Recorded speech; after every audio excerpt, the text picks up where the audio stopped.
Move over here. Okay. This is massive. Loot boxes are gambling. That is pretty fucking big. Today we have one of the most important anti-loot box updates pretty much yet. What has happened? Well, the UK government has been asked to classify loot boxes as gambling by the parliamentary committee that we've been following over the last few months. Wow. What they recommend is major in its implications, wow. And today we're going to break it all down. It's about goddamn motherfucking time, isn't it? Like, we've been waiting on this for a while. Welcome back to another Industry Report, the series where we take a closer look at the biggest stories in gaming. Now, instead of the usual sub thing, I'm instead going to pimp out our Discord today. We launched it last week over on our other channel, and yeah, if you'd like to talk about this story in more depth, that's actually pretty much the perfect place to do it. So, Discord's down below. With that said, let's dive in. The recent UK scrutiny appears to have culminated with a new report presented to the UK Parliament following months of intensive parliamentary hearings with technology and gaming companies. The report compiled by the DCMS was published this week, and it comprises a whopping 81 pages of findings, concerns, and recommendations for further action on everything ranging from loot boxes to skin betting and shining. I want to ask you guys a question. Like, how many of those pages do you think that most of the people that voted on this read? How many of those pages do you guys think they read? I think they read one page. The cover, they're like, really? It's addictive? Shit, okay, wow. Put that down. Tell me no more. And that's it. The front page, yeah, the cover. RuneScape while it's at it. The stated goal of the Immersive and Addictive Technologies report is to, quote, build on the newly established principle of online harms by considering potential psychosocial and financial harms associated with the use of immersive technologies. It goes on to confirm that the undertaking of the report was motivated by the World Health Organization's formal designation of gaming disorder, as well as, quote, calls from gamers, academics, and clinicians for urgent action to better understand and address the condition. Yes, it seemingly isn't even a case where it's, you know, government types who have wanted this. They are actually citing annoyed consumers as to why they're doing this report. So that's fucking perfect, man. And I think the best part about it is, like, you know, like, people are so mad about them classifying the gaming addiction disorder, and now it ended up helping them get rid of loot boxes, at least over in the UK, maybe. You could be forgiven for maybe rolling your eyes during that last statement, but the very existence of this report is significant for a number of reasons. First of all, it's worth noting that this does not appear to be a malicious action undertaken by the government to interfere with gaming and to tell people where to spend their money. At least that's my read on it once actually going through it. Doesn't seem that way. On the contrary, the Immersive and Addictive Technologies report seemingly is a realization on the part of the House of Commons committee that something is deeply wrong here and that they think they need to do something to fix it. The UK government would be perfectly happy for the gaming industry to be self-regulating, not causing much of a fuss. But, well, they've been self-regulating right now to the extent where they're basically running bizarre casinos aimed at children. So that obviously has not worked out, and it's very sad that it's really got this far. So the DMCS committee recommended that Parliament legislate to formally classify loot boxes as a means of gambling, thus bringing them under the legislative umbrella of the 2005 Gambling Act and the various protective and regulatory devices present within it. It also wants to convince PEGI to take gambling systems such as loot boxes into account when it comes to classifying games and to raise the recommended age rating of some games as a result, as well as introducing a new... Did my tweet cause Parliament to do this? I mean, that's the question of the day. The way that I look at it, right, is that it got over 10,000 likes. We're basically making the laws over in the UK now. Okay, guys, we did this. We did this together. New games industry tax as a means for paying for all of that. Now, the latter part of that to me is quite worrying. I mean, would my company, who is making a premium narrative adventure game, have to pay a special tax because of the scummy actions of the likes of EA? If so, it could have a serious negative impact on companies who are making good games and are just not responsible for this problem arising. On this, I'm as equally dissatisfied with the likes of EA, though, who in many ways have forced the government's hand by refusing to take responsibility. But still, this new new levy, if it was to actually be a thing, that could reduce the UK's competitiveness. After all, Southern Ireland is just a few miles down the road, and it only has a 12.5 corporation tax rate. Anyway, the Immersive and Addictive Technologies report certainly voices a lot of grievances, but for the purposes of our video today, we're going to hone in on two of them. Of course, loot boxes and random rewards / RNG. Loot boxes and microtransactions are really in the firing line for the duration of this report, which relies on a 2018 report from the Gambling Commission, which found that 31% of 11 to 16-year-olds have paid for loot boxes with real money. 31%? 31 motherfucking percent. That's like every 1 in 3 kids is getting their fucking parents' credit card. Ma. Need my loot box. Come on, come on, come on. You know, and like imagine dad who comes home, you know, from working in the fucking coal mine or the oil field all day. You know, he's dirty, he's got fucking calluses on his hands. He's got fucking, you know, like tar on his face. He comes home. He's like, son, what'd you do all day? He's like, Dad, I spent $200, dude. Look at this skin. Look at this skin on my gun. Oh my God, Dad, aren't you happy for me? Think about that dad, man. He'd be fucking pissed. Like, look at my Fortnite skins, Dad. As well as some testimonies from the public on their experiences with monetization in gaming. One member of public contacted the committee claiming that her adult son had ran up debts amounting to some £50,000 through purchasing microtransactions in RuneScape. His bank statements reveal that he spent £250 across 5 separate payments to Jagex, the company behind the successful online RPG, in one day, which is quite wild. The element of randomness inherent in loot boxes was also a serious cause for concern for the committee, as well as the discussion surrounding $50,000. The need for cooperation between the games industry and the relevant regulatory bodies is a clear theme running throughout this report. It states that it's critical that games companies behave in a responsible and transparent manner and are discouraged from exploiting information asymmetry. The committee states that the evidence shown to them confirms that RNG is a psychologically powerful design principle and that it mimics those techniques used by the wider gambling industry to attract and retain customers. The report lies in the work of B.F. Skinner, a 20th century American psychologist who claimed that people are neurologically hardwired to pull that metaphorical lever when there's only a chance of a reward rather than a guarantee of a reward. That's variable reinforcement schedule. It's 70,000. Like, no, it's $70,000. If that's because it was pounds, right? Holy fuck, man. That's actually that is. How do you spend that much money on RuneScape, man?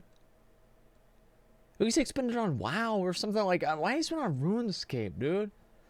Like literally, like you can literally create. Like RuneScape is such a rudimentary game. You could create a dollar value. Each pixel he received in the game, you could probably equate that to a dollar value for this guy.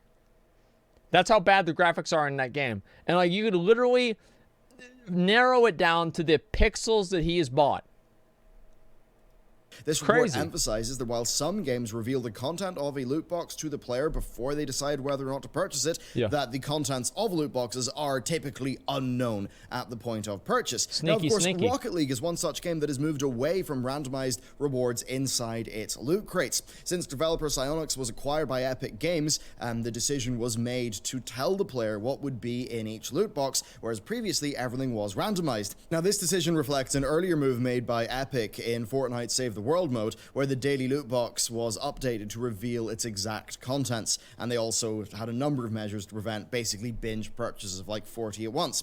Players could see what was in a box and buy it if they were happy enough, or they could just wait until the shop reset and a new box was added. Now this removes the apparently dangerous elements of pre-purchase randomization that the DCMS report claims is so beneficial. It's worth remembering though that Fortnite's Battle Royale mode has a storefront that offers items only for direct purchase with no random loot boxes, and that still earned Epic pretty much all the money in the world. It's also, of course, got a battle pass progressions. It's actually a really good point, because people think that you need to have these fucking loot boxes, and if you don't have the loot boxes, you're not going to be able to make any fucking money. But the truth is that you are. I mean, like Epic Games, if they're not selling random loot boxes, and like how much money is Fortnite making? A lot. So, I mean, like if they can do it, anybody can fucking do it. Okay, it's still randomized and overpriced. I don't know. I don't play Fortnite enough, but that's just what he's saying, right? And if they don't have random rewards, I don't see why anybody else needs to have them, right? Fortnite is very clear proof that you don't need to do this. Blizzard with in-game items. Well, Blizzard, yeah. Blizzard, you buy the in-game items, you know what they're going to be. So there's nothing to really to worry about. You know what they're going to fucking be. System, and that definitely shows that, yeah, transparent and direct forms of monetization can actually work. Anyway, the desire for transparency is a very important theme throughout this report, and one of the reasons why the committee was so keen to communicate and cooperate with representatives from the wider games and tech industries. So they wanted that transparency, but that did not go as far as they expected. No. And who else but our old friends at EA Games would be really just the main example here of failing in that transparency. EA's representative at the committee discussions was Kerry Hopkins, the VP of Legal, whose responses were just awkward, bumbling, and more to the point, generally untrue. So get this, one of the main goals. Wait, what'd she say? Let me go back. So get this, untrue. Somebody's going to Kerry Hopkins, who responded in a way that have implemented this mechanic in FIFA, is quite ethical and quite fun. Quite ethical and quite fun. Surprise mechanics. Okay. So get this, sure. One of the main goals for the DCMS committee during their discussions with the wider industry was to get a working and informed idea of what constitutes a healthy amount of gaming from the average person. So they reached out to various companies in order to be enlightened, to get information in an honest enough manner. Now this move showed that the committee, at least to some extent, recognized their lack of experience in gaming and wanted to learn. After all, they could hardly be making recommendations against excessively long gaming sessions if they didn't really know what would be considered excessive. In their words, they wanted to establish average levels of engagement. EA were not playing ball with them, though, when it came to releasing player data for FIFA. Despite claiming earlier on in discussions that EA track player data as a means of improving live service games, Hopkins pulled a 180 and stated that EA don't track anything and they just couldn't provide any info to the committee. Which is not true. The committee bit back in this, stating, as the company EA has told us, it does record how long a player is connected to the game, and telemetry from in-game behavior over that period could give an indication of play. We reject... One sec, guys.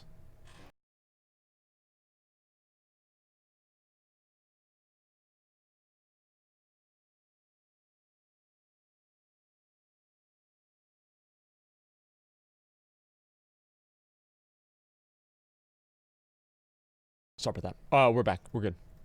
The assertion that the company does not know how long its users play for. Yeah, how are you... Clearly, the only thing that was transparent about EA was their lies. This lack of cooperation also serves to add an extra dimension of justification. Who the fuck would believe that? Just for the existence of this report in the first place. As already stated, the UK government seemingly does not want to have to wade into this and start bothering with legislating in this sort of arena. And they seemingly would be perfectly happy to just leave the industry to be very profitable, generate a lot of tax revenue, and just present them with no problems. But seemingly this just how great would that be? Behavior from the games industry, well, it seemingly has just forced the committee's hand and made a lot of this happen, or at least accelerate it. Yeah. If the committee thought that there were business practices across the games industry that were shady enough for them to have to get involved, even in a conciliatory capacity, then a lack of cooperation from the biggest players at the table, that will have done nothing to allay their fears. Indeed, the report states, in evidence to the committee, representatives from the games industry were willfully obtuse in answering the committee's questions on patterns of play. In other words, EA... What do you mean? What do you mean gambling? What do you mean? No, we don't gamble. Well, what is FIFA anyway? I don't know. What is FIFA? Like, no, it's not a loot box. It's a loot crate. It's different. I mean, come on, man. Like, it's like, imagine... I wish I could fucking be there to see what their answers would be. That'd be so fucking funny. Did themselves and the industry in general no favors by shutting their mouths, by basically lying and misdirecting. They have done so much damage to gaming broadly because they just will not take responsibility for what they're doing, and they will not work in a reasonable fashion with this body. Finally, this leads us into the topic of regulation. The DCMS report confesses this. Quote, "It is of serious concern that there simply is no effective system in place to keep children off age-restricted platforms and games. The reactive way in which platforms are dealing with this problem further highlights the problems of online industries rolling out products without considering or mitigating against their potential adverse effects on users." That's exactly the way it is with porn, right? I mean, like, anybody, it's like, oh, are you 18? Yeah, I'm 18. Okay, here's a titty. You know, and like that's literally it, you know, and there's nothing you're gonna do about that or anything like that. It's just like never gonna go away. I get that, like, obviously some people, you know, they're like, oh yeah, whatever. Obviously this is what it's gonna be. I don't think they're ever gonna get rid of it. The only way they can get rid of it is if they make it to where you can't buy them. That's the only way they're ever gonna make it not happen. That's a pretty serious thing for them to say. So the question is here, what can be done? Well, the final recommendation of the committee's report is that the government implement measures which would see loot boxes be regulated under the 2005 Gambling Act. On the topic of exposing children to loot boxes, the report states, "We recommend that loot boxes that contain the element of chance should not be sold to children playing games, and instead in-game credits should be earned through rewards through playing the game." They shouldn't be sold at all. Wait a minute, they shouldn't be sold at all. Like, what do you mean they shouldn't be sold as credits? They shouldn't exist in any capacity at all, period. That's it, you just get rid of them. You can't get a credit card unless you're of age, so that's not their fault. Well, it's like, but there's plenty of people, like, there's literally no reason that they need to make loot boxes with unknown contents inside of them. There is literally no reason that that has to exist.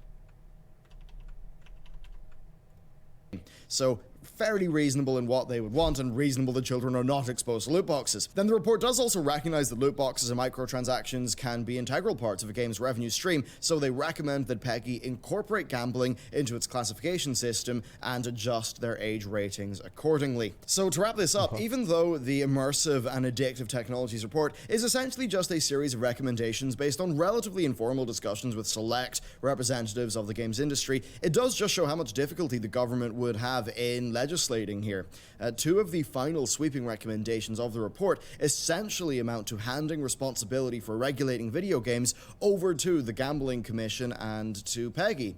This is not really regulating effectively, though. It seems to be symbolic of a pervasive problem that many democracies have, wherein the government finds it overwhelmingly difficult to effectively legislate on modern problems, which often leads to, well, increases in expense and complexity that don't really produce their desired results. So, yes, even if the Gambling Commission, does find this stuff falling under their remit, I'm highly suspicious that they'll actually be able to do a good job. Absolutely, though, accountability is important for the games industry, and there are dodgy business practices going on. But that said, an influx of external interference from something like the UK government, that may not help matters. Instead, the onus in an ideal world should be on the companies to self-regulate and to be reasonable and to endeavor to, stop any horribly exploitative strategies from happening. But that obviously is not working right now, and that's the really sad bit.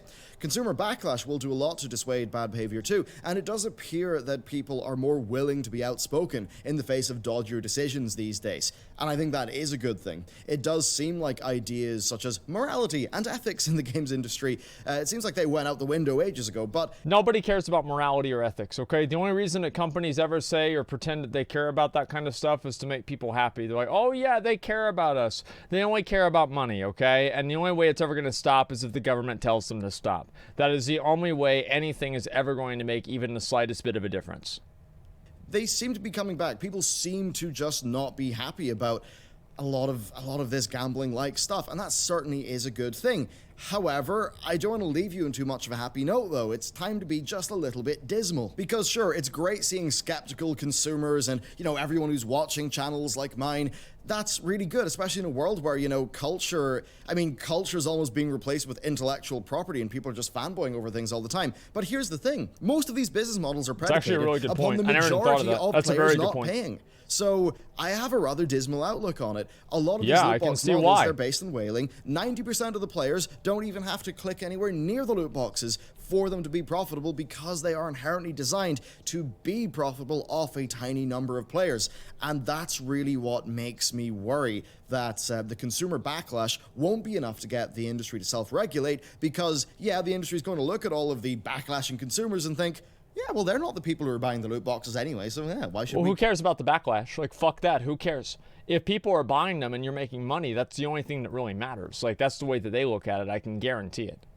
Yeah. Hopefully there are more situations like Star Wars Battlefront 2 where the players actually just turn around and pull their support for the game. Apparently that game is far better, but, well, with a game like FIFA, we're just not seeing the audience actually do that, which is quite sad. Yeah, it's too much of a mainstream audience for that to happen. This situation where this report exists.